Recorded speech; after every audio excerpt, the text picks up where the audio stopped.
All right, let me knock this out. Oh, did you even get anything for your cold open? Just now, you going. Okay. Yeah. Woo. Third Degree, the Third Degree Net Podcast. Third Degree, the Third Degree Net Podcast. Third Degree, the Third Degree Net Podcast. Third Degree, the Third Degree Net Podcast. Third Degree, the podcast, is brought to you by Soccer 90. Now, that is your source, that being soccer90.com, for all of your FC Dallas, U.S. national team, and even international club and national team gear. They've got new arrivals from Juventus, Arsenal, Manchester United, and more. Yes, they have Ronaldo, Manchester United jerseys, y'all. So they'll grab those. And all Third Degree listeners receive 25% off your order when you use the code Third Degree at checkout over at goodoldsoccer90.com. Well, hello there, FC Dallas Curious fan. Welcome to another episode of Third Degree, the podcast. And despite the fact that our guys have scored 6 goals across 3 games, 2 of which were on the road, they've only gotten 2 points, and we'll talk about that. Hi, it's me, Peter, and joining me today is my good friend first, Dan Crooke. Come in, Dan. Hello, Peter. How are you, Chip Chip Cheerio? Absolutely spiffing. Pip. And founder and editor of thirddegree.net, your hero and mine, the awesome Buzz Carrick. Come in, Buzz. Hi, Peter. It's been a while since I've done this, so I wanted to real quick pimp the Patreon. If you guys out there listening like this podcast and like what Third Degree does, a lot of the reason why we can do it successfully these days is the support we get from everybody else. So patreon.com/Third Degree, give us $1 if you like what we do.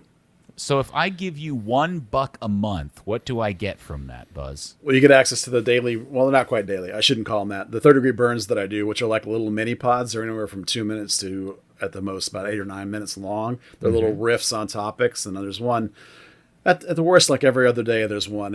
I don't drop one as a podcast, for example, but most days there's something on there. And I think they're pretty good, and I've heard some other people that think they're pretty good, and I'm quite proud of the content, actually. So hopefully you guys try that. But in the end, the idea is that all of our all-around coverage is why people want to support us and give us $1 or 2. Okay, so if I Come give on, you guys, give $1 about local soccer coverage. That's right. So if I give you $5 a month, do I get something extra? Oh, yeah. That's the special level that you get to get involved in our Discord, which is a place to chat with like-minded supporters of Third Degree that hit that level. And it's pretty good chatter in there, because if anyone gives enough care, enough crap to pay $5 a month, then they're pretty into FC Dallas. So it's a pretty focused group. And you get this very highfalutin, very special access to Buzz, Dan, and myself, who will chime in on some of these rooms every once in a while. And that makes you feel very special and exclusive, I suspect, right? I mean, I don't know if that's true, but it's certainly, I think it's a nice reward for people that are contributing at more than $1. You know, you got to get up to $5. Well, you text me all the time. You don't understand how awesome that is that you get to text with Dan and Peter all the time. But maybe if you're a Third Degree listener, that's something extra special. But then again, maybe not. I joke that there's a level of contribution at which you can actually have my phone number and just text me whenever you want. But it's a pretty high level.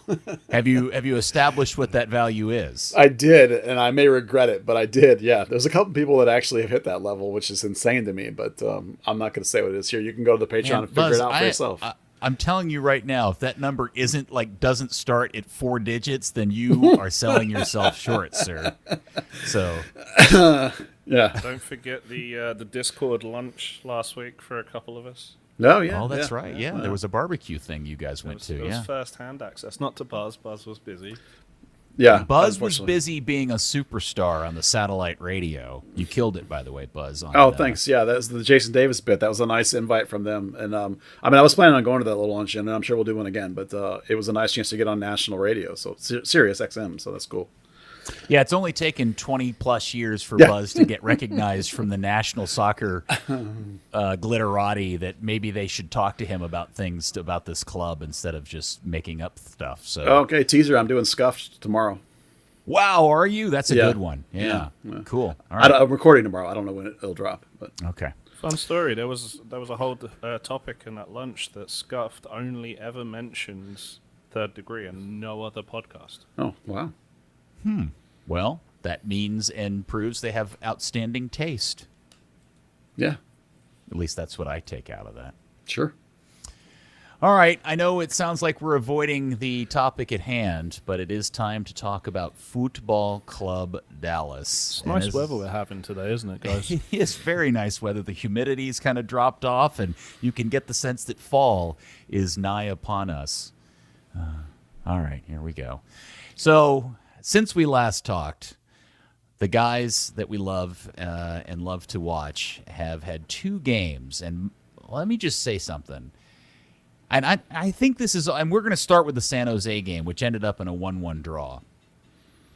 My takeaway from that game is that if Lucci's boys played that type of game week in and week out, no matter what the result ended up being, I think I would be a happy FC Dallas fan. That was a performance that I really enjoyed. I do also admit up front that's by and large a byproduct of how San Jose defends or attempts to defend. But man, I got a lot out of that game, and I really, really enjoyed it, even though it ended up 1-1 at home. Yeah, I would agree that it was a really good game from FC Dallas' part, except for like the first 5 minutes when I think everyone was kind of still trying to find their way, which is unfortunate. And there's the goal they gave up early on the PK. There were like 4 straight people that were like, and made a mistake, and they ended up in the PK. But other than that, yeah, I actually thought that was a really good game.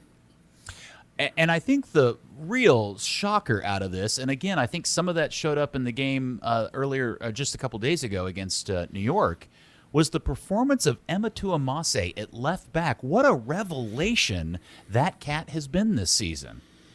Yeah, what's weird about that is the left-sided part, because I've seen him play. We've seen him play right back before. We've seen him play right wing before. We've kind of tiny bit seen him play left wing. I've never seen him play left back before, other than when I saw it in the training for like one session before it happened, and he was great. I mean, he looked just as good as he did on the right. I mean, I don't know that he's going to supplant Ryan Hogshead, but Hogshead comes back. But it certainly makes me think that Emma Tuamase's got a professional career in Major League Soccer ahead of him, playing for either side of this team if he chooses to stay here going forward in his career.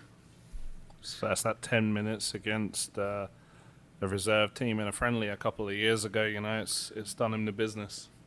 Yeah, Steve Davis on both the last broadcast had talked about talking to Emma about playing left back, and I guess Emma's impression was he had never done it before, but I do think Steve said there was a game earlier this season where he got subbed over or shifted over to that position for like the last 6 minutes of a game or something. But the takeaway is what you're seeing is really good, but a guy that has never like traditionally or ever and in any extended period of time played left back. And man, I thought he was really good. He's good at holding the ball. He's good at defending. He's good at progressing the ball up the field. His crossing from the left has been really good. I've been really impressed out of that. That was a huge takeaway for me. Yeah, it's in particular, I see a guy that doesn't look at all phased or nervous either. Like they tried to, a couple of times over the last couple of games, I can't remember which teams it was, but both those teams tried at times to key on him, and they tried to pinch him against the sideline, and they tried to, San Jose aggressively take the ball off of him, and he shielded and he turned and he built out, and I hardly remember him making a mistake in terms of build out at all. And Lucci ball, that's a big component of that. So the guy's been, for me, a phenomenal revelation. And frankly, I have not missed Ryan Hollingshead at all, which is awful to say. But, left back is such a hard position to fill. What a bonus that all of a sudden we find out that there's a guy that can play left back on this team. Well, that, especially when you consider that both Ryan and his backup, Nelson, are out and injured. Nelson, especially with the back surgery, out for an extended period of time. That was definitely a position of weakness, or we thought it was, leading into the San Jose game when you saw that you had Che on one side, who's just a very, very young kid, and Emma playing a position that he never, technically played before. So to get those performances out of that guy, and we'll talk about Che here in a second, was a huge lift. Now, my question, Buzz, going back to my initial thing about this was, am I correct in saying that a lot of what I saw and really enjoyed about how Dallas played that game was tied directly to how San Jose plays its game? It's possible that they don't quite play the strict man marking anymore. It's kind of a sort of a half and half sort of situation. But I think Dallas, was back at home, and we talked about for a month and a half. We talked about how that was the middle game of this 7-game all on the road, except for this one, and so Dallas really needed those points. And when they give that early goal, then there was a desperation out of them, and Frank O'Hara was starting and probably is looking to make some bones because Pepi's been killing it, and Jesus is looking to make some bones because Jesus didn't get called up. And now I'm not going to say mad, but he's definitely feeling driven all of a sudden. And so across the board, I thought that team played in that game particularly super aggressive and super active. And for me, that's the thing I complain about the most with this team on the road is the passivity that they crops up on the road when they want to play not to lose versus when they're playing to win, which is what you saw against San Jose. I feel at home. A totally different mentality. Dan, I guess what I was wondering from you was, am I wrong in saying that there was a level of passing and connecting and one-touch progressing down the field that just seemed like another level from what we had seen from them lately? Is that perception just me, or did you pick up on that too? No, I thought much the same, really up until the final third. Then it all started to fall apart. But, in the midfield, they certainly, just completely lively. It looked great. I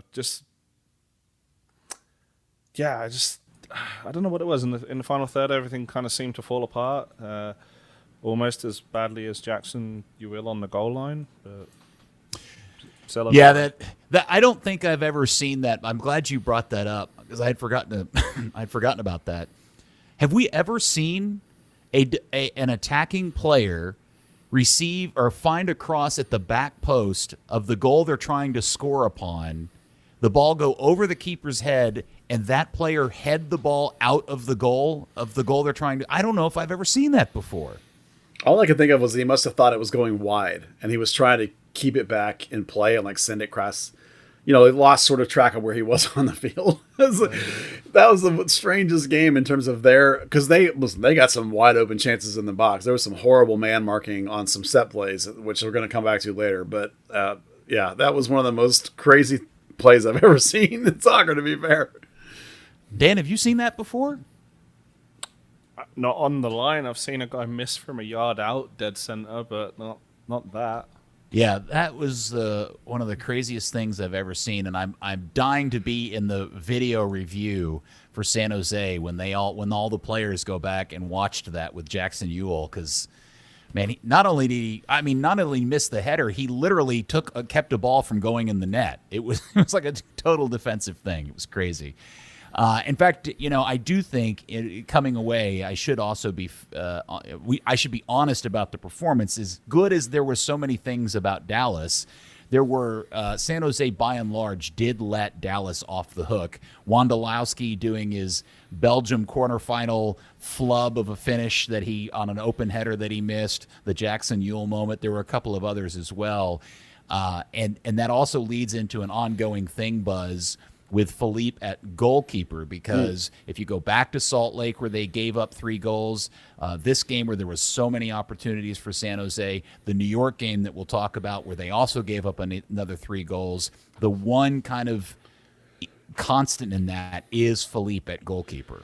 Yeah, it's 3-3, 1 and 3 that they've given up since Philippe went into the net, and a lot of the symptoms. It's not 100% on him because those 4 games also align with Brisson being out. As much as from time to time we want to replace Brisson, that is the same time frame. You had to go with Martinez, Hedges, and Tafari by himself, in that situation. But some of the big symptoms with Philippe are the clearly obvious inability to get everybody marked up on set plays, the untracked players, the general disorganization of the defense. We've talked many, many times about how Mauer's strongest points are his communication and his organization, which all comes from his experience, and probably also a little bit of a language barrier. I think Philippe speaks English fairly well, but there's a difference between being, a second language and a first language, and there's a difference in the confidence level, and there's a difference in the communication with the team. And on top of that, Philippe's confidence is going to be down because he's given up a couple of soft goals, a soft rebound, a soft ball underneath him, and then it happened again in the next game. When you're giving up, on average, almost 3 goals a game over 4 games, that is not good. And that's going to wreck your confidence of your keeper and your defense. And that's why we've talked about a lot on the instant reactions of Lucci's going to have to figure out how to address this. There's got to be some changes in the back. I don't think it's the wide outside backs. I think it's a combination of the 2 center backs and the keeper that's not clicking and not working right now. Yeah, I'm thinking, and I don't mean to jump ahead to the New York game, but in particular, there's the goal that they give up. It might be the third or second New York goal where Martinez just completely loses his mark, and the guy heads the crossed ball in at the far post. And that was a shocking error on Martinez's part, or is that a lack of organization on Philippe's part? It's probably a little bit of both. I actually thought watching the replays of that play right as it happened that the New York striker is actually also very athletic and makes a gigantic leap that few Dallas center backs. Volley, but still, that was a great volley at the back post, but still,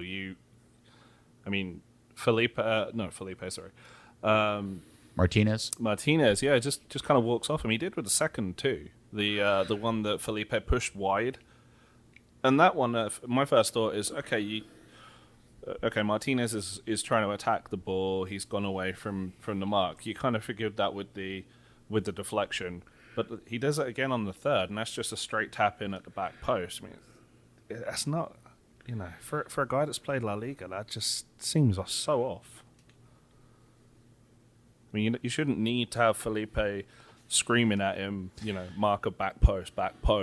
Yeah, no, for a guy that's played at that level. I agree, and I'm a little concerned about Martinez, and I don't know if this is a function of just not getting a lot of game time and coming back from injury. He initially showed up to this team out of nowhere, and we didn't know much about him, and he started relatively solid and then got injured and had a couple of weird flubs that we were lining up to injury, but now he's healthy again, and we're still seeing these mistakes on his part, and I'm beginning to wonder if maybe he was the good signing we all thought he was going to be at the beginning of the season.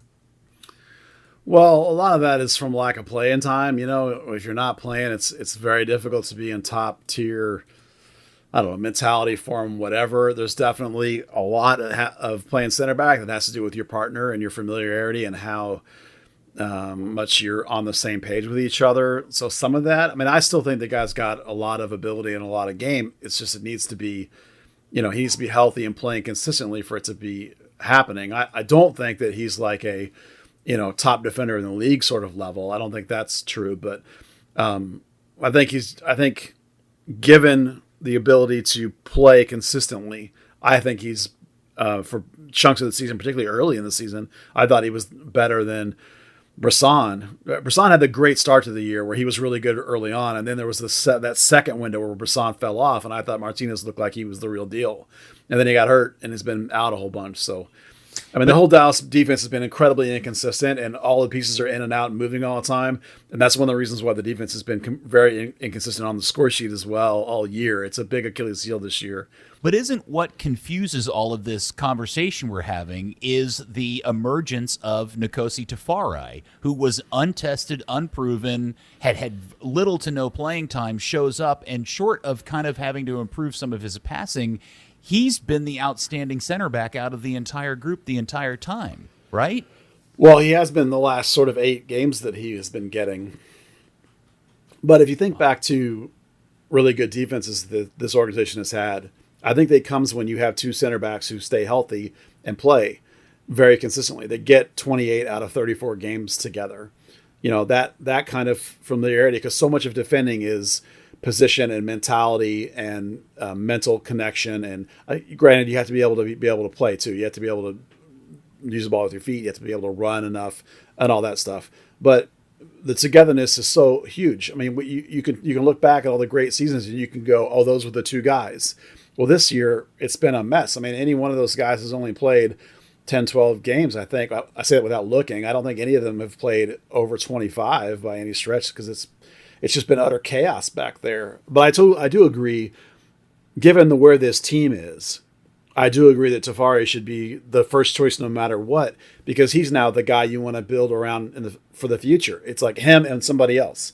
So figuring out who somebody else is now important, but also playing him as much as possible is important because the team's in the bottom of the table. So who cares, about winning this season? That's the way I feel about it. I think you can actually extend that beyond just the centre-back pair into the entire back four. If you look at the games that Hedges has played lately, he's played right centre-back, he's played left centre-back, he's played right centre-back with Ima Tumasi at right back, he's played right centre-back with Justin Che at right back, he's played left centre-back with Ryan Hollinshead at left back. It's really gelling across that entire back four, and we've seen it a few times, mainly with Che. His inexperience shown where he kind of gets pulled either inside or too far forward. That then affects where the mark, your position in marking a player. If you can stay goal side, if you kind of have to cheat a little bit to the outside to cover a wide player as well and hope that the six can get back, which has been a huge problem in itself for FC Dallas this season, to kind of help cover the defense. I completely agree with you, Dan, but that also perfectly illustrates why I think Tafari not only has been the biggest revelation this season, but I also think it solidifies my argument that he's been the best center back this season, because he's been a mix of all these changes, yet he's been the most consistent center back on this team over Brisson, Hedges, and Martinez, who all of those guys are veteran players making, multiple times the more money. I don't know what that really says about anything, maybe other than the fact that Tafari has just been the best story of the season so far. That's kind of the point I'm trying to make. Yeah, I totally agree. The consistency that he's displayed since becoming the starter makes him the best guy over the course of the season. And you're going to have to give the guy a pay raise. I'm pretty sure he's out of contract because this year was an option already, because he was, not a homegrown kind of guy. He came out and he got a 1-1, I'm pretty sure. So you got to try and, for all I know, he's already got starry eyes and he's gone. But hopefully that's not the case. And you also have to consider, when you're looking at if Hollingshead was healthy and you now are back to Emma and Che at right back, part of the discussion has to be, we're losing Justin Che this winter, more than likely. I'm just assuming, right? Well, why would I play Justin Che the last 10 games when I can play Emma Tuamasi, who's probably going to be my guy next year, right? So that has to come into discussion at this point of this season. They're both talented. Tafari looks like a guy you want to build around. Hedges is 31. Brisson is going to go either 28 or 29 now. So is Martinez. Not all three of those dudes can start. So I think you've got to spend some time in your staff figuring out who the other center back is that you'd like to be the key guy with Tafari going forward. At the same time, you can't get rid of all those guys because you also need depth at center back. It's important, but you want more consistency there. Across the whole back line, it's been a mess. Well, the other thing that we should talk about of the San Jose game was that tremendously eye-popping moment when Justin Che gets the ball deep in their half of the field and proceeds to go on, an 85-yard slicing through the entirety of the San Jose team to get to the top of the box, only to hit the shot a slightly wide and then it gets blocked. But for a 17-year-old kid to have the nads to make that move in MLS, I thought was pretty telling about the kid. Well, he's super comfortable and super confident, just like a lot of these kids that come out of the academy, is they all believe in their ability to play. And he's now convinced that he can play at this level, and obviously that's true. He certainly can. And Dallas has worked with him about going forward. Berlucci wants modern outside attacking backs. So Justin, even when he was North Texas, he's tried to do that, and he continues to try and do that. He's been so good at it that maybe even people are now talking about maybe he should be an outside back. I don't think so. I think I still want him to be a center back, but in the end, it's going to be somebody else's problem next year, not Dallas's. Sorry. Yeah. Well, yeah, no, I agree. And what was interesting, the run itself is interesting because it's not your stereotypical guy just blistering down the sideline. He actually cuts inside and beats several people. I mean, my favorite part of that entire clip, if you haven't watched it, you need to go back and watch it, is one of the San Jose players, I don't know, it may have been Wondolowski or somebody, I don't know, is close to him when he begins it, and the guy chases him And then when Che gets to half field, he just is like, oh, fuck it. And he gives up and just lets Che just keeps going. And the guy's just left in the dust and he proceeds to beat everybody else. Now, we should package all of that stuff with the kid is 17 years old and you're going to get the good and the bad because he certainly had his bad moments. And he had the assist for Pepi on the goal in the San Jose game, but then he also had the pretty bad moment on at least one, if not two of the goals against New York on Tuesday night. Well, if you remember when we first started talking about Che, I mentioned he was a converted attacker, and that his ball skill, like with Richards, we talked about his passing. With Che, it's his ball skill. He has the ability to dribble like that. And in some ways, he is still learning to defend, and he mostly was a center back in the academy. So last year with North Texas and this year with FC Dallas, he is learning to play right back still. So he does occasionally make 17-year-old mental switch-offs. He does get caught up the field more than he should, more than you would like. He does have recovery pace. This is just some of the pains you're going to have when you play a 17-year-old right back. As gifted as he is and as good as his recovery speed is, you're just going to have to live with some of this. I think one thing we did see in that San Jose game was that they were able to neutralize his attacking threat and really kind of kill him on the defense just by bringing in Cade Cowell and saying, okay, you're quicker than our left wing. Try being quicker than this one. Right. Yeah, fair. Cal Kid is sharp and fast, too. You're right about that. We'll say on that assist, that is the product of him staying up from that run as well. They just recycle the ball, get it out wide, he pops it in. Yeah, the prototypical Dallas press, recovery, a loose ball, get it, whip it right back in. That's what they do. So the other thing is, I guess the one question I wanted to ask you guys about the San Jose game is, as much as I enjoyed the way the team played and how they were all playing for each other, covering for each other, the way they were passing, interacting, they did unfortunately end up making a draw at home, which was not the result they needed out of that. And I was wondering if you guys, Dan, were you disappointed in the result, or were you more pleased with how they played, or what was your overall reaction to the San Jose game? I was disappointed in the result. When you looked at the 6 from 7, you counted the 3 points at home, and you didn't get them. At this point of the season, with less than 10 games left, and even if it's only sort of 3-4 points at this stage, against teams that you're going to play against, you need to have those points in hand. Okay, Buzz. Yeah, I agree. I think that the disappointment there is the mental flatness at the start. I'm not going to put it on any one person. There just was a little lackadaisical, and weren't quite ready for San Jose's energy that San Jose always has. So that's a negative. And then just, again, you really needed the home points. It's not the end of the world, but this is a tie that I think feels like it's not. I'm not going to go as far as say it's a loss, but it's definitely not a win. Mm-hmm. Definitely is points left on the field. This is one of those games, like if you miss by a point or two at the end, you're going to point at this game as one of the big moments, big blown moments, particularly because the defense was as bad as it was. And San Jose did not take advantage and left the door open, and Dallas was not able to do anything to get it, over the finish line at the end. Okay, so now I'm going to ask you to compare and contrast your reaction to that to the 3-3 draw Tuesday night in New Jersey against NYC FC. My takeaway from that game was let me ask you this question. Let me reword it. Are you more or less disappointed, or then they're both draws? One's 3-3 on the road, one is 1-1 at home. Which one are you more or less put out by? I'm more upset about the one at home. On the road, New York is a very difficult place to play, and you get a point on the road. You scored 3 goals on the road. That's all good. There's a lot to work with there. There's a lot to build on going forward there. You even got some contributions from guys who have been flat and not contributing lately. So if you can straighten up your defense, you can take a lot from the New York game compared to the San Jose game. Despite the fact that they give up 3 goals in New York, it still is that was a tie that actually felt like a positive win to me. Mm-hmm. All right, Dan, in this game, I can't believe I'm saying this, Hadir Obrian scored not once, but twice, and was also named to the MLS Team of the Week. Is that not the 7th sign of the apocalypse? That is the sign that people don't generally watch games. If you score or assist, you're kind of guaranteed a spot. I will say though, his second goal was, granted, his miss in the first 2 minutes was maddening.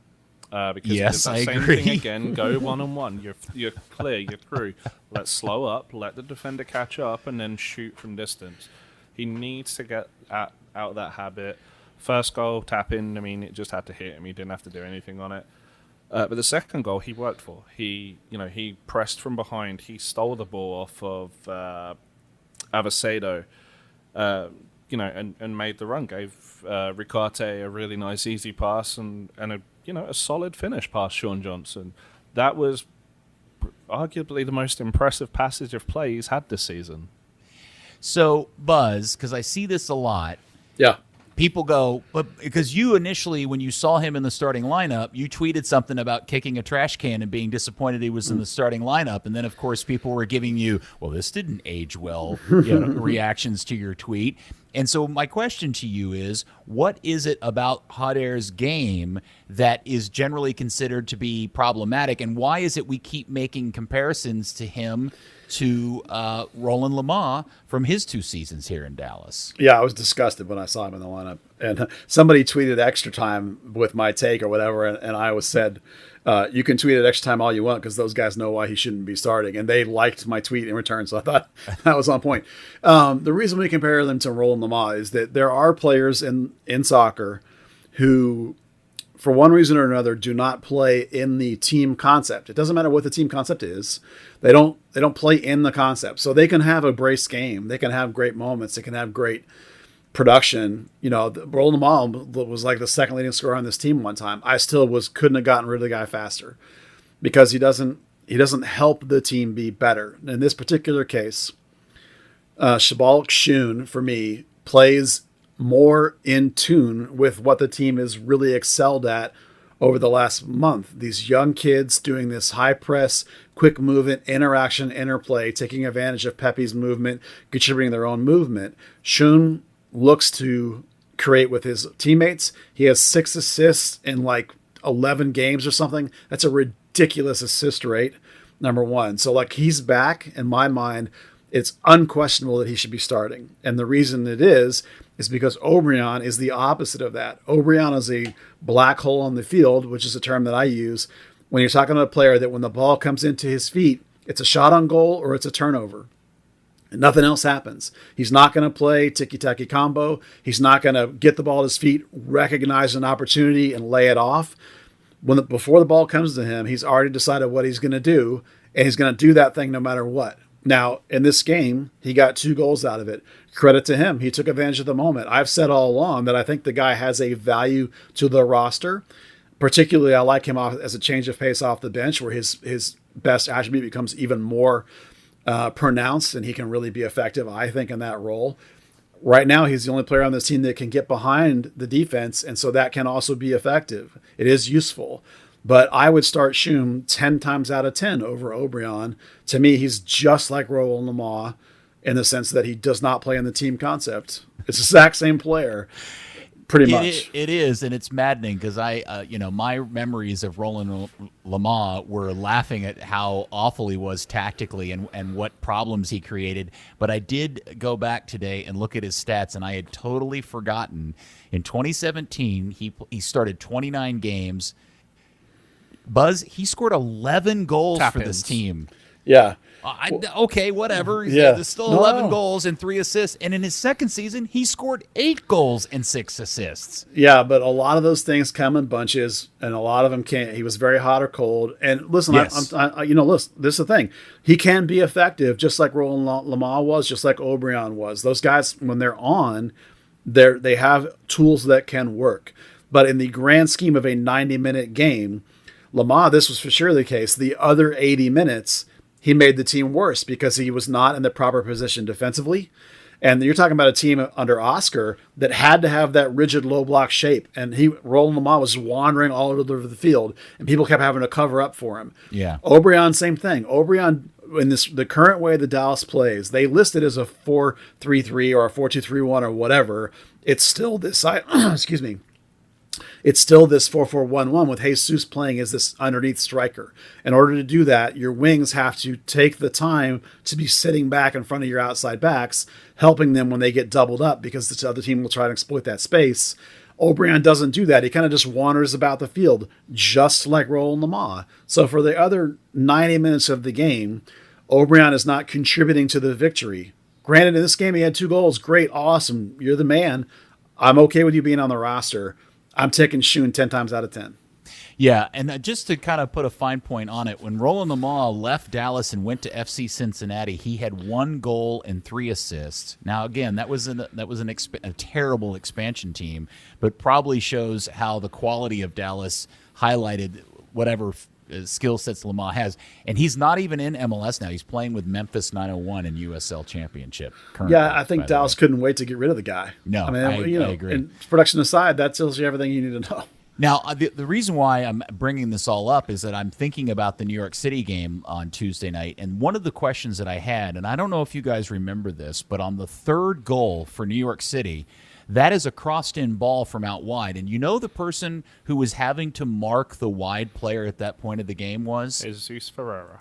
Yes, and did anybody else go, why is Jesus Ferreira having to mark a wide-out guy this late in the game? Where's Jadir? You know where Jadir is? Standing essentially in the middle of the field. Yeah, I asked Jesus about that at the end of after the game, and he was... Was he a good teammate and took it for... He was a good teammate, but he was like, I'm not a defender. I'm not a one-on-one cross stopper or shot stopper, but... team needed me there in that moment, so I had to be there, and it wasn't one moment, it was several. Yeah, but why was he needed there? Because this is and the reason why I'm pounding on this is what we get frustrated about, that outside of goal scoring, is that this is the tactical failure and problems that Obrian creates for Lucci, right? Yeah. Hader is great defensively at pressing, and that's about it. And unfortunately, Che was inside by the 6-yard box. Hader is God knows where.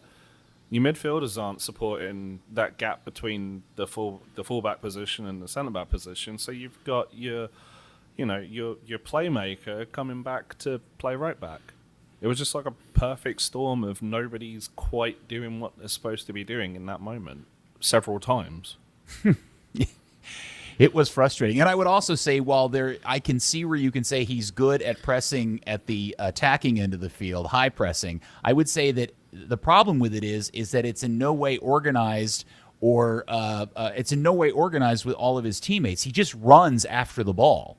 Yeah, I mean that's his skill going forward or back. He will just run at the ball like when you played football in the schoolyard, and you play 15 on 15 or some stupid number, and everyone converges on the ball. Nobody thinks, I'm going to stand in space, wait for it.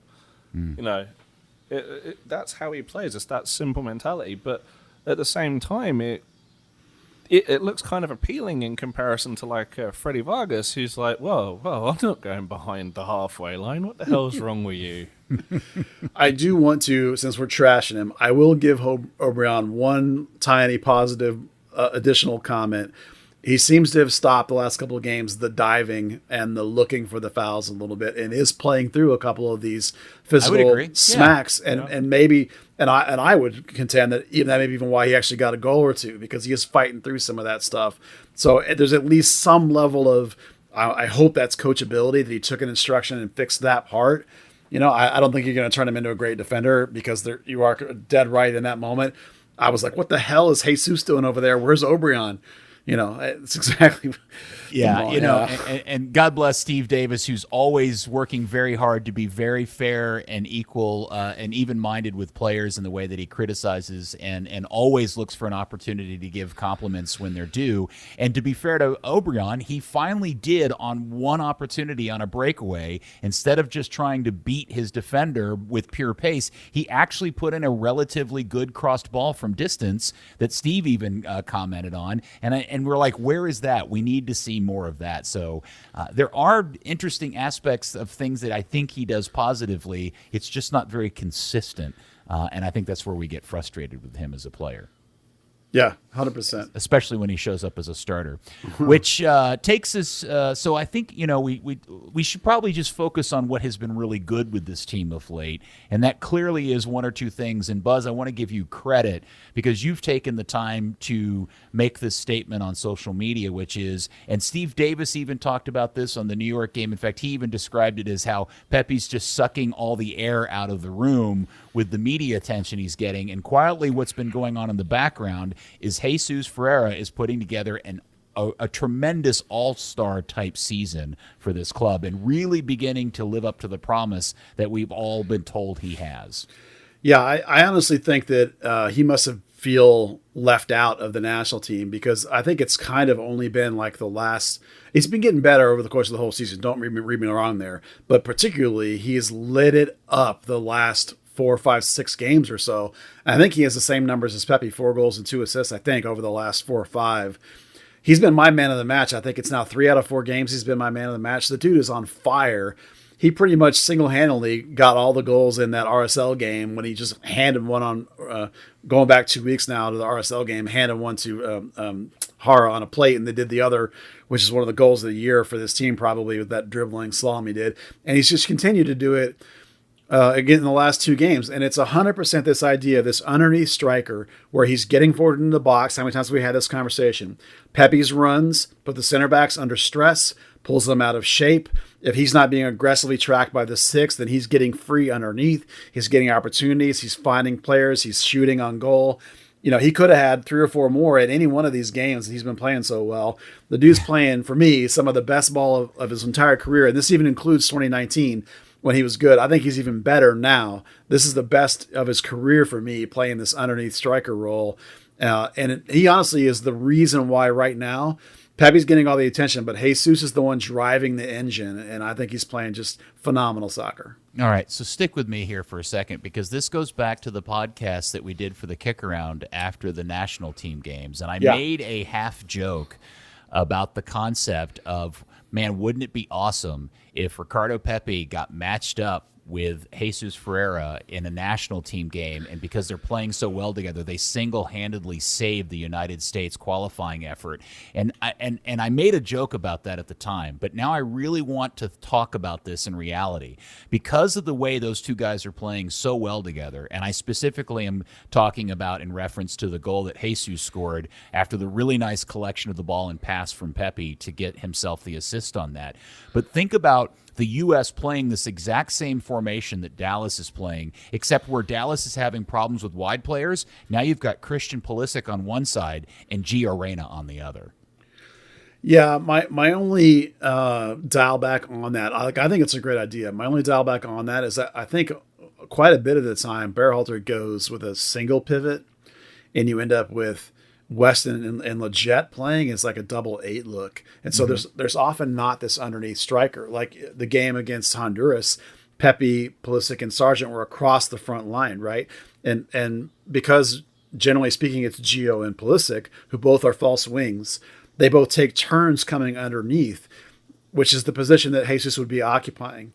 So while if you could actually play sort of the 4-4-1-1 kind of look and have Pulisic and Reyna sort of sit deeper and wider like the Dallas Wings do when they're building forward, then it could work with Jesus. But I don't think you want to do that with Gio and Pulisic, to be fair. So yeah, I would worry about how – listen, I think Jesus is playing out of his mind, and I'd love to see him in there. I think he would have to be as a 9 or it would have to be as a false wing. When you have now that Gio's hurt, why not look at Jesus as a false wing? He can absolutely play that inside-outside wing style. And the way he's playing, he's about as hot as anybody. I'd love to see it, but otherwise I would worry that it's not right for Berhalter. Dan, you have any thoughts in all of this? Well, I regret to inform you that Dan had to go. Oh. He is no longer with us. I didn't know if his silence was typical Dan sitting in the background playing a Greek chorus, or if this was already known he had to leave the podcast early to make a run to the airport. Yeah, he left about 5 minutes ago. Oh, sorry. Which clearly now indicates that you can't see who's in the room with us other than me. No, I can't. No. Yeah. Sorry about that. Well, It's all right. R.I.P. Dan. Pour one out for our British friend Dan. He'll be Wait, he back. hates it when I call him British. Yeah. Our English friend Dan. Is he not British? Apparently English people don't like being called British. Oh, well, okay. It's a thing. Yeah, who knew? apparently. I didn't know. Yeah. So, well, maybe it's just a Dan thing, but Could he's- be. It's a Luton thing. Yeah. All right. So I think the New York City game was frustrating in a lot of ways, mostly because they were doing so well. Look, NYCFC has not been known as a team that gives up goals on the road. Now, some of that, I think, is tied to I'm not 100% sure how many games they've been playing at Red Bull versus how many games they've been playing on the trapezoid field of Yankee Stadium. I tend to think that the latter gives them a significant advantage in that department. But at least the stats tell you that NYCFC does not give up goals on the road. And to give up 3 games against Dallas, of all things, has been very frustrating for that fan base. I've seen a lot of complaining about that. So that's why I find the NYCF game to be more frustrating, because I really felt like that was a game for the taking, an unexpected game for the taking. Yeah, I feel the other way around because of the idea that New York's only given up 3 goals one other time this year when they lost to New England, who's obviously the best team in the East. Because you can manage 3 goals against that team, I think shows you how good the Dallas offense is clicking right now. Brandon Cervania has been playing great soccer as well. He was a little rustier in this game because they pressed him really hard and made it difficult for him to get the ball because he's the main guy doing the progression in midfield right now. But that's why I feel like that was a more difficult place to go play, more difficult circumstances, and you managed to get 3. And if you could have just solidified the defense a little bit more, you could have had that game. And that's why I feel positive, because you could have had that game and it would have been a good result. I know what you mean about you feel worse because they really could have. Oh, it was so close. But for me, that's a win in a way. Yeah. Well, it's crummy because it's certainly, I think all of us have been kind of hoping and anticipating that this kind of surge in form and attacking talent and Pepi's form and Jesus's form was going to turn into an improvement in the standings, and it hasn't. The team is still where they're kind of sitting at the bottom. I mean, hey, look, the upside is they're the best team in Texas. They are. But that doesn't mean much when all 3 teams are at the bottom of the Western Conference. You just happen to be the least worst of the 3, right?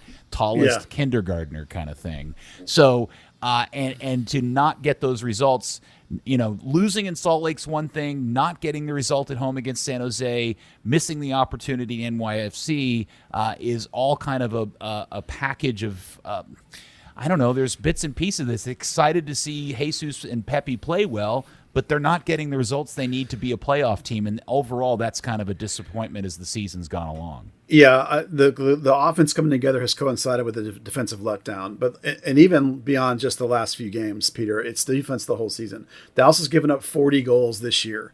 There's only one team that's given up more this season in the West, and that's Portland. They've given up 41. And there's only one team worse than that in the whole league, and that's Cincinnati at 42. So it's 100% right now. The badness of this season as a larger picture is because the defense is not getting it done. And if you look at 10 goals in 4 games, the last 4, that's completely unacceptable. You cannot continue giving up almost 3 goals a game over that stretch. And a lot of it, if you believe in this whole XG stuff, I'm not a big believer, but they're actually giving up more than they should be. They're worse than their XG allowed. So it's not just that they're not playing good defense, it's they're playing poor defense and then choking. So they're going to have to try and right that ship in the back if you want to actually see some of the results come. And the ultimate insanity of the whole thing is that right now they're still only, 6 points? Yeah, 6 points out of 7th place behind LAFC's on 33 and Dallas is on 27. So if you can grind a couple more points out of this next 3 road games and then you finish with 5 of 7 at home, I mean, it's dumb, but Vancouver in front of you is not that good. I mean, the problem is you got to get by Vancouver, Minnesota, LAFC, maybe San Jose in there. I mean, listen, it's not going to be easy. Well, not only do Vancouver and Minnesota have point advantages, they also have 2 games in hand on Dallas. Yeah, which we haven't the even odds talked about. The odds are long, But like, it's remarkable that as bad as this team has been, because of the way the league works, there's this stupid open window. And if you can get through these 3 road games that they have coming up, New York was the first one. You can get through these 2 more road games, get a point or so in there or 2, and set yourself up with 5 of 7 at home. I mean, who the hell knows if Maurer comes back and shores up the back, if Brisson comes back, which amazingly helps the defense, and they can they're going to give up 1 goal a game instead of 3. They got a stupid chance to actually get in. Now, getting in to me means nothing. Getting that 7th spot and getting wrecked in the first round, who cares, right? I suppose you could always play the card if they get hot. You never know, and I'm sure that's what Lucci will say. I'm sure that's what the team will say. I'm sure that's what all the players are going to be. Rah, let's go, let's buy in. But in the big picture, you're not winning the MLS Cup with this team. So for me, I would much rather than pay attention to building for the future. But, I'm not trying to sell tickets, so it's easy for me to do that. Well, I'm not sure they. Speaking of tickets. Oh, geez. Do you have any official reaction to the club's promotion of offering tickets on the 20th anniversary of the great tragedy and crime of 9/11 by offering tickets for $9.11? Yeah. Here's my take. And people might get mad at me, but it did not bother me as much as a lot of people did. And I'll tell you why. This organization is at best a used car dealership, right? They're going to put up the balloons. They're going to have the clowns running around. The floppy arm windsock Yeah, guys. the big windsocks flopping on the stage, which I think LED they actually lighting. do. Yeah, right. Yep. So that kind of thing to me is like trying to sell some mattresses. It's like, I get it. And the other side of that coin is that we already have holidays where people go crazy. Like, think about Memorial Day, where people go out and party and have a good time and ball it up when that holiday is supposed to be about. So I'm just saying that, like, listen, I get people's outrage that they used a solemn occasion when our country was attacked to try and sell tickets. Man, everybody does that kind of crap when you're this organization does not take a high and mighty tone. They don't take a let's be above the fray kind of attitude with everything in my mind. So it doesn't shock me, and it doesn't really faze me. I know that a lot of people are upset, and I don't know why I'm not. But well, I think to have to kind of continue the conversation, the issue with it is how does something like that get approved? Yeah. I think I told you I would literally pay a lot of money to have had a recording of the conversation where the idea of selling tickets for $9.11 was brought up and then approved. And whether that is a group of people, whether that was singularly the decision of the person that's in charge of ticket sales, who then went to somebody above that person that said, yeah, that's a great, like, at what point did somebody go, yeah, that's a good idea, you should do that? Or did somebody go, are you sure that's, like, was there ever any hesitation at all and discussion and thought as to the reality of what they were about to do? And my guess is no. I just wonder if a single person went, that's a great idea, typed it into a computer and told marketing to make up some graphics for it and never put 2 seconds of thought into what they were really doing. Well, I would imagine that I agree with you too, by the way, that in the room there should be someone that said that's a terrible idea, because I agree that it's a bad idea. I just am not as upset about it as other people, and I totally empathy. But here's the deal. But I want to answer, because here's the problem with your supposition, Buzz, is I can't think of a single car dealership, mattress sales place, or anything else like that sold their products for $9.11 on the 20th anniversary of 9/11. Well, it wasn't the 20th anniversary, but I think there was somebody in Houston a year or two ago that did a 9/11 kind of thing. I mean, people have done it. And listen, I agree with you on a personal level. I'm just saying it doesn't upset me. And I do further agree that it's amazing that nobody quashed it at any point, that whoever thought it up must have enough juice that everybody else is just a yes man, was like, oh yeah, great, let's put it together, let's do it. Because it does sort of boggle the mind on that level. I don't like it. I'm not saying that. I'm just saying that, like, it didn't quite upset me like some other people did. It didn't surprise me at all. No, I saw it pop up somewhere, and I went, "Yeah, that's totally the most FC Dallas thing." Yeah. That's just and somebody pointed out it needs to be added to the ongoing list of things. Yeah, and it will get added to that list that is featured and saved. Oh yeah, over at thirddegree.net. So. Oh, I know, 100% agree. It's a very FC Dallas thing to have done. I mean, maybe that's why it doesn't shock me. It's like, yeah, it's FC Dallas. That's what they look. They really want to sell some tickets, right? I mean, their attendance is a little bit better this year. They're kind of middle of the pack. You know, we talked at the beginning of the year a lot about how all the information I was getting was that they were really cash poor, right? That they were really needing these sales to come in with these players because, you know, they'd gone through the COVID. They've lost some, because of both sides of the Black Lives Matter things. They've lost some sponsorship. They've lost some season ticket sales. You know, we've talked a lot about how a lot of vibe we were getting was they really needed some money to come in. It's not surprising that in the continuation of that vein that because now it's football season too, right, Peter? Mm-hmm. Yeah. Like they're going to have a drop off of kids are back in school.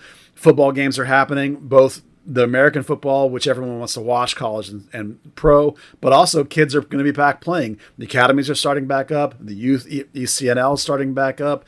Your school teams are starting back up. The attendance is going to fall off. Summer's over. So not at all shocking that they're making that kind of move. Wow. All right. Well, amazing. We'll just look forward to the next face-palming FC Dallas moment. Nobody needs to yell at me, by the way. I already know that my take's probably unpopular, but good. No, I think Not what, Buzz, your opinion is valid because that kind of stuff happens all the time. I think the problem with it is that it really paints a very honest picture of the state of how this club is run from that standpoint, right? Yeah. It's just kind of cheap and thoughtless, and whatever will sell a ticket is what it's turned into, and that's kind of a bummer. Yeah, you know? 100%, yeah. All right, so the other thing about Pepi is that his attention has started to grow. He was featured on the new Grant Wall podcast, and then my friend over at the Ticket, Bob Sturm, made a call over to the club and said, "Hey, is there any chance we could get Pepi on our top #1 rated afternoon drive time Dallas radio show?" And there, lo and behold, on the hard line on the ticket was 18-year-old Ricardo Pepi. Yeah, phenomenal interview. My two big takeaways are, one, that Ricardo Pepi has come light years from when he signed as a 15-year-old. His first interviews were horrific. Well, trying to get even like 2 words out of the kid was painful. He was a 14, 15-year-old kid at the time. I totally understood it. Now he is so much better. He's clearly had media training. He's still not, this eloquent, like giant speech giver, but light years better than he was. He's having a real conversation with them. He felt really natural, sounded like an 18-year-old kid, but really natural in the discussion with them. Corby still knows nothing about soccer. That's fine. I really love that you could get what I've said about Pepi, about his focus, right? Family, focused in, education, got that pro deal. I'm going here, I'm going here, I'm going here. Not at all fazed by any of it. It was phenomenal. It's a great interview. I want to know, did you pick up on a slight sense of a defensive reaction from Pepi about his father's the fact that his father is American and not Mexican by citizenship? No, I think he just corrected them. I think he wanted to put it out that he was second generation. I didn't feel any negativity about that. Well, no, I didn't mean it negatively. Like almost as if he's frustrated by the fact that there's a perception that both of his parents are like illegal aliens or something, and they're not. His dad was born in the United States and then moved back to Mexico. Yeah. And I just wondered if that I kind of picked up on something there. Maybe I'm reading into it, and I just wondered if he felt like he really is having to stick up for that, and that he's not a first generation. No, I didn't get that. Okay, it could be that I just missed it, but I didn't feel that. I felt like it was just him clarifying, because Bob first thought he said that neither one was, but then he just clarified that no, my dad was here, my mom was in Mexico, born in Mexico. So I was cool with all that. I didn't sense anything. Yeah, he was great. If you haven't heard it, there's you can find it over on the Kick Around website, thekickaround.com. We've got it posted there as part of our podcast feed, and it's good stuff. By the way, shout out to one of Pepi's brothers, Diego, who does actually play for FC Dallas Premier. Because Pepi said neither one of my kids is in the academy. But his brothers. Neither one of my brothers. not his Yeah. kids. No, I'm sorry. Yeah, he's 18. Sorry. Slow down. Yeah, his brothers. Well, technically true. They don't play for the academy, but his brother plays for Premier, and you can be a damn good player and just not be in the academy. And he's a terrific player. His profile's kind of like Jesus, really good player, just not Pepi.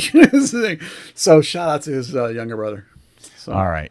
And did you tell me you had a story you wanted to tell about Pepi? Oh, yeah. I love it. I just got this story this week. Listen, this is the kind of story I love. Maybe everyone else will think it's stupid, but and it came up when Ricardo talked about coming to the academy when he was 13, right? It was for the U14 team. He came to Dallas as a guest player, and Dallas likes to send their academy teams to international tournaments in other countries. They often go to Mexico. So the week Pepi shows up, he's not even signed with the academy yet. He's a guest player. He joins the U14 team, and they're literally flying down to Mexico, and there's like one or two parents as chaperones. And the parent that told me this story was the parent that stayed behind. The parent that's on the road trip doesn't know Pepi's name, just knows he's a guest player. And the guy's tweeting back scoring updates and game updates to the rest of all the parents from the live game. And so the game kicks off. The first game Pepi plays as guest player. And like a minute and a half into the game, the guy gets a text. Guest player scores goal, right? That's cool. That's fun. 2 minutes later, guest player scores goal. 5 minutes later, guest player scores a goal. And like he said, right like that, they instantly were like, well, that dude ain't going to be here long. And it was Pepi. It was like he wasn't even on the damn team yet. It was just guest player, and he's already lighting up teams in Mexico. And I thought that was a really fun story that they don't even know his name. It's just guest player, and he's already crushing it inside hat trick in like less than a half, So, that's the kind of kid that he is. And we've told the story about everything they put in front of him. He's risen to the occasion and blown past it. And that includes like the first game you show up on this international trip, you're just guest player and you're still banging in a hat trick, or more or whatever. And so Pepi even, I think, mentioned that on our interview, I think a little bit, but the kid's phenomenal. Yeah, he did talk about, I think Corby asked him about how, if he dominated when he was with the academy or the club team back then. And he was like, I showed up and I scored 11 goals in 7 games or something like that. He was holding his own. He was doing all right. Yep. He was doing. Well, I told the story about the first time I saw him with the 17s, and it was early in that season, and he was the younger age group, so he was 15, I think, at that point, playing for the U17 team, and it was like their entire spine that day was ridiculous. Nico Carrera, Diego Latafe, David Rodriguez, all great guys, many of whom are already pros, but Pepi just, it was like a light running around the field, drawing the eye. Just ridiculous. And even at that level, when he was 2 years younger than some of the other dudes on the field, basically, it was unbelievable watching him play. Everything you see now was there. It's just matured and advanced and progressed, and he deserves all the credit in the world. It's so much fun. Man, this is fun watching him. This has been a really shitty season, but him, Tafare, Emma, there has been good parts of this season I've really, really enjoyed, and they've really salvaged what has been. Look, there's a lot of reasons to be pissed off. This is the third year of Lucci's term as coach. The team in many ways is going backwards overall. They're not going to make the playoffs after making the playoffs, and a lot of the signings have been really crummy, but there are things to enjoy about this team, and Pepi is certainly one of those things. Yeah, if you take the context of just now, and all those things you mentioned are reasons why you can't, but if you do, you can identify 5, 6, 7, maybe even more pieces that you can be excited about, that you can build around and think, okay, we can do something with this. So, there is some positivity to be found in the moment. Yeah, you're right. Big picture, there are some things to be worrisome about, but but those are all the reasons why I'm shifted back and convinced that Lucci will be coach again next year. Yeah, I felt all along that he didn't get anywhere close to being ejected. Lucci, I mean, and I still feel that that's true because he can point to what's happening now as like his kids, right? And look at the progression of the young guys. This is why you hired me. These are the guys I know. These are the guys I've developed. And it's going to be this is the way, right? The academy. Yeah, and it's the easiest and least expensive path. And least expensive, yeah. And the foreign signings, for the most part, have stunk. There's a couple that have become good, but a bunch of them didn't. So you can also say, if you just signed the guys I wanted in the first place, we wouldn't have this problem. So there's a power move there if he wants to make it. All right. Well, coming up this weekend is the Derby with Houston down in Houstonk. What are we looking at in terms of lineups? Well, let's all pray and say an amen that Jimmy Maurer can play. I mean, they took him on the road and they put him on the bench, and I always feel as a keeper, if you're on the bench, you can play, you can start. I don't think Philippe has done anything to be able to keep that spot. The instant Maurer's available, he needs to be in there. An X factor is Ryan. I have no idea where he is with his injury, but Che and Emma have been terrific, so there's no problem there. I think you stick with Tafari. So really, it comes down to: is Brisson back? Is Hedges going to be better again? Is Martinez? I think you're going to look at Hedges there because there hasn't been any training to integrate Brisson, even if he's cleared. So I would bet on Hedges at left center back. Quignon will keep his place. Brandon versus Acosta. Brandon had a great run of a couple of games, but then against New York, he was not as good. And, Lucci loves him some Acosta, although he was slow to get back in when he came back from the last international. So I'm flipping a coin there. I think Acosta will be back. Pomoko, yes. Jesus, yes. Pepi, yes. The problem is Oberon scored 2 goals. So as much as I would say, I still am unquestionably saying play Shun. When a dude scores 2 goals, the coach is going to start him. He just, you can't bench a guy that scores 2. The whole locker is going to look at you out of your mind if you do that. So O'Brown's going to play again, and I think it's your group in Houston with obviously Jimmy Maurer, the gigantic, huge, steaming X-Pile in the corner, and he better be playing or else it's going to be not good again, I would predict. Well, Houston has only won 1 game in their last 7, and that was their big win over Austin, who everybody beats. Yeah. And so, yeah, it's a big. I think I also saw somebody tweeting today that Dallas stands to win not just the Texas Copa Cup or whatever they're calling it, and El Capitan with a win against Houston this weekend. So whatever value you put in either one of those 2 things, that would be the bonus on top, the cherry on top if Dallas was to win that game. Yeah, Houston's not good, and a couple of their key pieces are missing, like Coco Carrasquilla's out, but they got Urruti. Fafa Pico's on an absolute tear for them right now, scoring goals. They've been using Darwin Quintero, of all people. All of a sudden, it started a couple of games.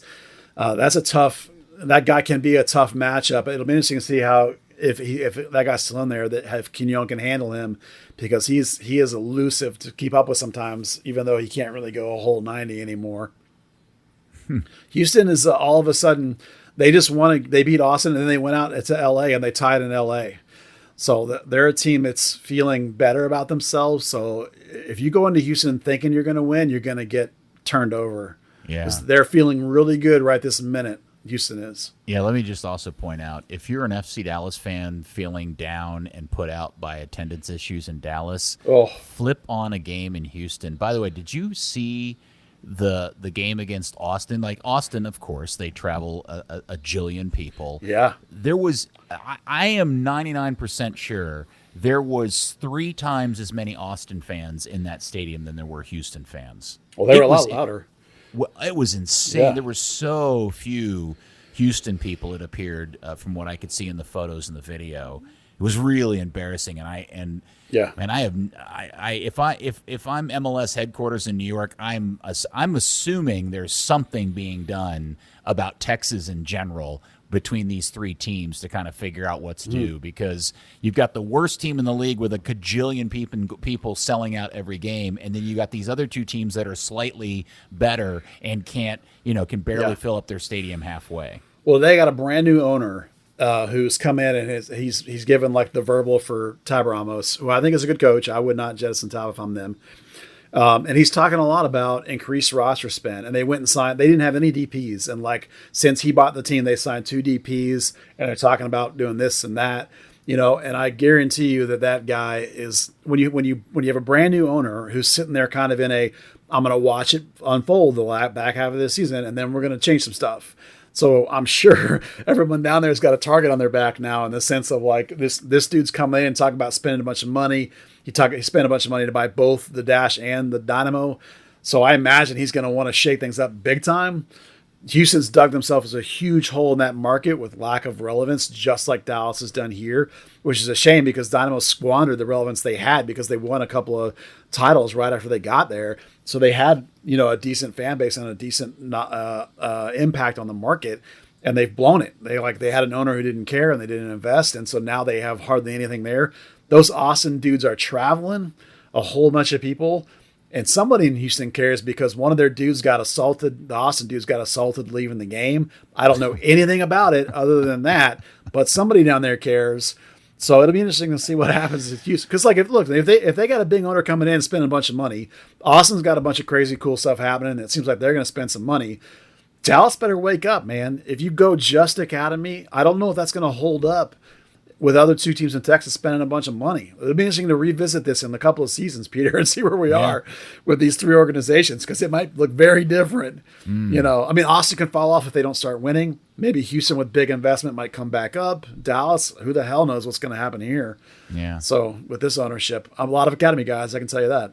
Well, the real shocker out of all that buzz is that you reporting that a Houston fan got in a fight with another fan. That's I've never heard of that before. That's stunning news. I don't know anything about it. It's in the news. You can look it up. I only read the headline that the Austin guys did a GoFundMe to help the guy that got beat up or hurt or whatever out. So that's the only reason I know about it. Supporter stuff. You hear about it, right? Supporters drama. There's no drama like supporters drama. There ain't right? no drama like supporters drama. That's right. Absolutely. So there's Texas rivalry stuff going on, man. It's fun. All right. So now here's before we're done, the one thing that completely almost sent me to the hospital because my heart almost stopped from the excitement it created, the shock and excitement that it created for old man Peter here, was the Aldea report that the greatest Dallas player of all time, the amazingly frightening Leonel Alvarez, said something or other in translation about his idea and thinking about coming to coach in Dallas for Dallas. Oh, please. My bedtime prayers are actually working. Yeah. My Google translate of the story said he talked about Jason. He's told the story about where Haynes tells about, going 4 versus 11 extra training. And he said that, nowadays you couldn't do that because they do all the workload management stuff. But back then it was under the coach's blessing that they did all that stuff. And he talked a lot about Oscar, how he recommended Oscar and how he and Oscar still talk, that Oscar calls him about, to get for advice and for tips. And, I got this problem, and they talk about stuff. And, and he has an affinity for MLS, that he loved coming here. And he has affinity for this team. And sure, I'd love to coach in that league somewhere, and I would love to coach Dallas. I have a strong feelings about Dallas, was what he basically said. I don't think he's campaigning for Lucci's job or anything, but... go ahead, campaign, Leo. Yeah, campaign. Go ahead and start campaigning now. Yeah, by the way, my Google Translate also says that he thinks Ricarte's a baller, so I'm on board with all that. Well, and he's a Colombian. Yeah, can be. But it's exciting. Like if you're you and I, and you're old enough that if you've been with this team from the beginning, there's nobody that we don't revere in this franchise history more than that guy.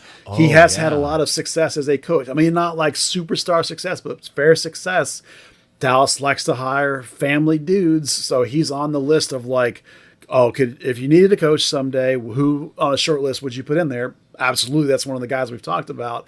I would worry about knowing the rules. You'd really have to get somebody to work with him that knew this league and how it functions. But man, it'd be fun. If nothing else. It would be terrible for us, however, Peter, because he would close practice, and he doesn't speak a lick of English, I'm sure, and so I couldn't interview him. So it sucked for me. But I might be willing to take it just to see what he would do with this league. It would be fun. Yeah, here's the thing, and I was having this came up the other day, and a friend of mine who is relatively new to following, he's a young guy, decided to start following Dallas when he moved here. He sent me a text because he had seen this article as well after I retweeted it or whatever, and he said, "Look, I've heard you guys on the podcast talk about this mythical Leonel Alvarez. What's the deal?" And it dawned on me that there is an entire generation of fans of this club who have no idea who Leonel Alvarez is, and here's us old guys talk about him. And the only way I can kind of explain it in kind of modern comparisons, and this is the most ridiculous one because it's not even a real person, he's kind of like Dallas's very own version of Roy Kent, except a Colombian version of Roy Kent. Yeah, in the article they even talk about that. He says what he brought to because he's a little bit older, and people said to him, "Oh, if you go there, you're not going to get on the World Cup team because that league's not competitive." And he said, "Oh, we'll make it competitive," and that's what he brought to the table. And he even talks about that how they wanted him to be this ultimate professional, and he brought the idea of I'm going to bring in here what it takes to be a professional, what it means to be a soccer player at this level. And every dude that played here with him has talked about that for literally a decade. Jason talked about it. Oscar talked about it. Everybody talked about it. And then when Oscar became the coach, and again, they mentioned this in the article, Oscar became the coach, that influence from Leo was in Oscar because Leo knew him even before they played here. He recommended Oscar to the team. So that Oscar had some of the Leo influence in him. So that philosophy, that mentality carried forward for literally until a year and a half ago. Leonel Alvarez's influence at this club was still here. And I think a lot of ways, because of the residue of what Oscar left, it still is still here. So you cannot undersell that dude's value into this organization being what it is in terms of its professionalism and the sporting department. Let's be clear. That's what we're talking about is inside the team and the structure and the way people work here and the maybe even the Hispanic nature of, generally speaking, the locker room and the influences that it's had for decades because of Leo leading to Oscar. I don't think I would ever describe the current iteration of FC Dallas as soft as a squad. I don't think they're a hard team in any way, shape, and form, but they're not soft. But what Leonel Alvarez would spur into this team, he'd find somebody, and he would birth and inject into the team a real leader, right? Because that's what he was for this team, the guy that runs around and gets somebody's face when they fail to do their job well. Because that, in my mind, that's one of the biggest things this team has been missing for quite some time is that kind of guy. And if you've never seen Leonel Alvarez, just Google Leonel Alvarez Dallas Burn, and you will instantly understand that he was the most intimidating player in MLS 1.0. He looks like a Colombian drug lord that will absolutely not even blink, and his heart rate won't jump a beat if he had to put a bullet in your head. He's that kind of looking guy, except in a soccer player, right? And he was amazing, skillful, all the things that you want in a defensive midfielder. He was that guy, and to have that injected back in this club would be fantastic. All respect to Lucci, but that is exactly the kind of guy that makes so much sense. And if Dan and Clark ever wanted to make me a happy boy, not that they even know my name, making him the coach of this team would do wonders for me. Yeah, he's very demanding. He give you that stern look, as you joke, just like the dude in the show, just like the Roy Kent. He's that kind of personality. It would be interesting to see how the team reacted. Not everybody does well with that kind of super demanding. Then they're coach. Soft, Buzz. Well, that way, well, maybe, but there are guys that respond better to Lucci's build everybody up positivity. I mean, everyone's different. You don't know how people are going to react. I mean, I don't know that. Listen, the kids that are in the team now, they all came up under Lucci, both in the 17s and the 19s, because Lucci kept flipping teams. So none of those guys that I know of have ever had a coach like that. So, I mean, everybody, Pamukal, Ferreira, Pepi, Cervania, Cirillo, Che, none of those dudes have ever had a guy like that as a coach. It might be utterly fascinating to see how this team changed. I can't even guarantee that it would be good for those young guys to have him here. You and I would enjoy it because we have such a memory for the guy. I don't know that it's the right hire for this organization, frankly, because of that aspect. And I can promise you Leonel Alvarez won't wear leggings as the coach on the sideline. Yeah, and it could be that he's awesome with kids. I don't know. I mean, Oscar was, and Oscar has so much influence from Leo in him. So it may be that. I mean, look, I'm sure that. You completely missed my joke, but whatever. No, I just ignored it. Oh, okay. Yeah. It's even better. Yeah, it's entirely possible. I mean, I'm sure Leo came through whatever club he came from and originally as a teenager. I'm sure he did. So he would know how that works too. It's just a completely different. It's 100% reversal from Lucian mentality and how much he talks and the kind of way he talks and how demanding he is and how stern he is. Completely opposite from where Lucci is. Yeah, so if you want to change it up, that'd be you couldn't get a more big change. You're right, and that's a really fair point. Is that the modern soccer player, the modern athlete, is very different than they were back in circa 1997. So maybe he wouldn't be a good fit, and I'm sure the powers that be would make that decision. But man, that would be awesome. It would be fun. And it would mean, and you know what I hope it would mean? I hope it would mean, it would also mean the return of his lookalike that used to run around Dallas that looked just like him and would sign autographs and take pictures. The fake Leonel Alvarez was fantastic. That was one of my favorite things about the original Dallas Burn. You remember that dude? I do. Oh, yeah. I think they even used to use him at I'm not saying this officially, but I think unofficially, I think they used to use him at events sometimes, roll him out and say it was Leonel Alvarez. Well, it was just weird to see that come out of nowhere. I don't know what prompted that article. I don't know if he's out looking for a gig or if he is sniffing an opportunity or what is the deal, but that was such an out of the blue headline that I just literally almost made my heart stop. I was so excited by the premise of it. Yeah, it was fun. All right, very good. Don't forget, kids, that Third Degree, the podcast, is brought to you by Soccer 90, which is your source for all U.S. national team, international club, and national team gear, and, of course, FC Dallas stuff like that awesome powder blue jersey.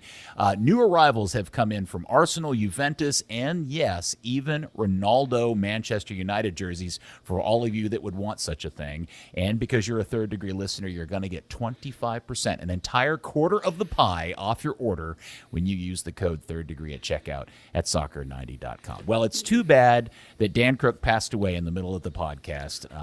Rip. R.I.P. Dan Crooke. And but Buzz, all of my love and adoration now goes exclusively to you. So thank you, sir, for all of your stuff here. Oh, you're welcome. And if you're into the greatest player in the world, they actually have the Lionel Messi plates now at Soccer 90. Yes, I've heard that. If you want a Messi PSG jersey, you can go get one over at soccer90.com now. You can. Yes, unfortunately, I think they're light on U.S. national team gear, so getting a Pepi national team jersey is a bit difficult in this moment. I thought you were still talking about Messi. I was like, sweet, we're getting a Messi U.S. national team. So go run over to the store. Go to the guys, if you've not been to the actual Soccer 90 store, because I didn't even know it existed until several months ago. It's like this crazy circus of soccer stuff. You got to go step in that place sometime. It's really, really cool. Yeah, use our code online and then do the pickup option and go pick it up and go check the store out. Yes, do that. Absolutely do that. All right, thanks again, Buzz. Thank you, FC Dallas Curious fans. We'll speak to you next week, hopefully with some points and more good news on another episode of Third Degree, the podcast. Rip Dan Crooke. Third Degree, the Third Degree Net Podcast. Third Degree, the Third Degree Net Podcast. Third Degree, the Third Degree Net Podcast. Third Degree, the Third Degree Net Podcast.